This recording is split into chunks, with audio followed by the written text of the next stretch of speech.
Pesquisas mostraram que a procrastinação pode ajudar no processo criativo quando estamos trabalhando em cima de algo inovador ou que simplesmente necessite de nossa criatividade. Mas calma, existem basicamente dois tipos de procrastinação que você precisa entender. Nesse caso, a que me refiro é a primeira delas, a chamada procrastinação produtiva. A lógica é a seguinte: sabemos que o processo criativo leva tempo, então quando você deixa um projeto de lado por alguns dias ou semanas, você permite sua mente vaguear em busca de novas ideias, mesmo que você não esteja pensando conscientemente sobre elas. Dessa forma, quando voltar para o seu projeto, você perceberá que sua criatividade estará mais aguçada e pensará em novas estratégias e soluções que antes nem passavam pela sua cabeça. Então, se você estiver trabalhando em algum projeto criativo e não tem um prazo muito curto, você pode se dar o direito de deixar esse projeto engavetado por algum tempo, desde que esteja fazendo isso como estratégia e não por preguiça. Isso é muito útil quando você se vê em uma espécie de bloqueio criativo e não consegue pensar em nada além do óbvio. Muitas vezes é necessário desfocar a mente daquilo para que ela possa voltar mais tarde com novas ideias. Por outro lado, existe um outro tipo de procrastinação, e essa sim você deve tomar muito cuidado. É a procrastinação destrutiva. Aqui a história já muda de figura. Essa procrastinação é o ato de evitar fazer algo que sabemos que deve ser feito e que inclusive nos trará consequências negativas se não o fizermos. Os exemplos poderiam ser vários: estudar para uma prova, fazer alguma tarefa chata do trabalho, ter uma conversa difícil mas necessária com alguém, fazer atividade física e por aí vai. Por muito tempo, todos acreditavam na ideia de que a procrastinação era derivada de coisas como mau gerenciamento de tempo, desmotivação, preguiça ou falta de força de vontade. Mas na realidade não é nada disso. Segundo as pesquisas da autora, a procrastinação é um mecanismo cerebral para combater o estresse. Parece estranho, mas vamos entender melhor qual a conexão entre a procrastinação e o estresse.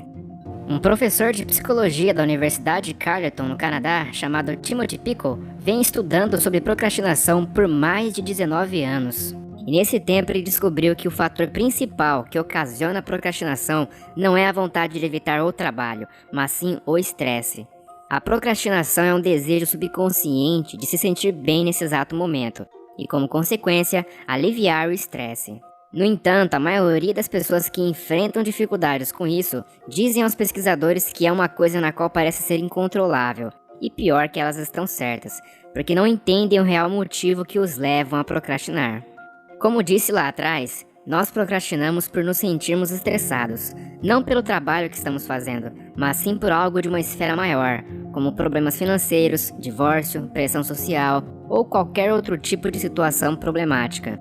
Então, por exemplo, quando você deixa de trabalhar ou estudar para ver vídeos engraçados, trocar mensagens aleatórias no WhatsApp ou ir jogar algum jogo, você está na realidade aliviando aquele estresse que você sente num contexto geral. A mente anseia por isso. É por essa razão que quando você evita fazer algo que será difícil, chato ou doloroso, sua mente sente um alívio instantâneo.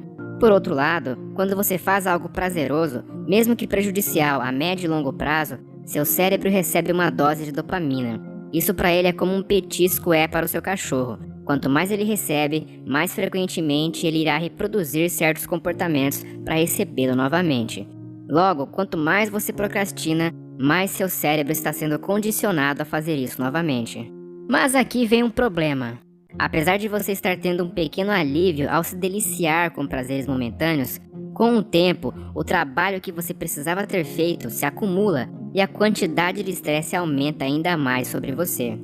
O livro conta um caso de um estudante PhD que sofre com esse problema. Seu nome é Scott. Ele enfatiza que está passando por vários problemas financeiros e que basicamente tem o costume de ir deixando as coisas para depois, até o limite do prazo ou quando isso já começa a prejudicar alguém. Ele coloca altas expectativas sobre si mesmo e vai dormir toda a noite dizendo que amanhã será um dia diferente, onde ele irá cumprir todas as suas tarefas com entusiasmo e energia. Mas a verdade é que ele sempre acaba falhando, dia após dia. E aquela confiança da noite passada começa a desaparecer.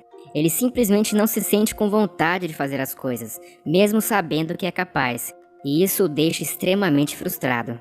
Ao ver o caso do Scott, você pode notar que ele está preso em um ciclo vicioso de se desapontar consigo mesmo. Ele sabe o que precisa fazer, mas simplesmente não consegue se forçar a fazer.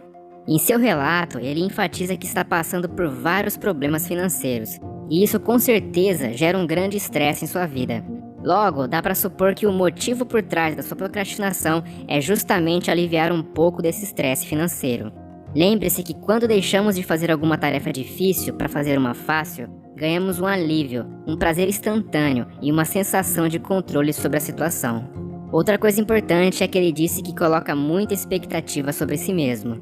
Por isso, toda vez que ele procrastina, ele se sente frustrado e culpado. E adivinha só, esses sentimentos negativos vão trazendo mais estresse e eliminam sua esperança de superar isso, o que o faz se sentir cada vez pior e a procrastinar ainda mais.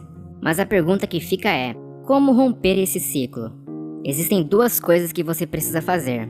A primeira delas, que os pesquisadores dizem, é que você precisa se perdoar por procrastinar. Sério, isso não é achismo, é ciência.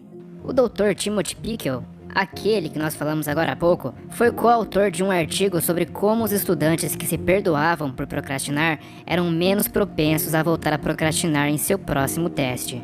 Parece bobagem, mas parte do problema que os pesquisadores descobriram é que os procrastinadores geralmente são muito duros consigo mesmos. Então se perdoe por ter incomodado ou talvez até prejudicado alguém. Se perdoe por não ter conseguido cumprir com sua lista de tarefas ou por ainda não ter conseguido construir os hábitos saudáveis que tanto deseja. Tente reconhecer a fonte principal do seu estresse e comece a trabalhar para resolvê-lo antes de qualquer coisa, pois você estará indo diretamente na raiz do problema que está te levando a procrastinar. A segunda coisa é que você precisa agir, principalmente quando não estiver com vontade ou nas melhores condições, pois cada vez que fizer isso, seu cérebro estará sendo descondicionado de seu antigo hábito de buscar coisas fáceis para ter prazer.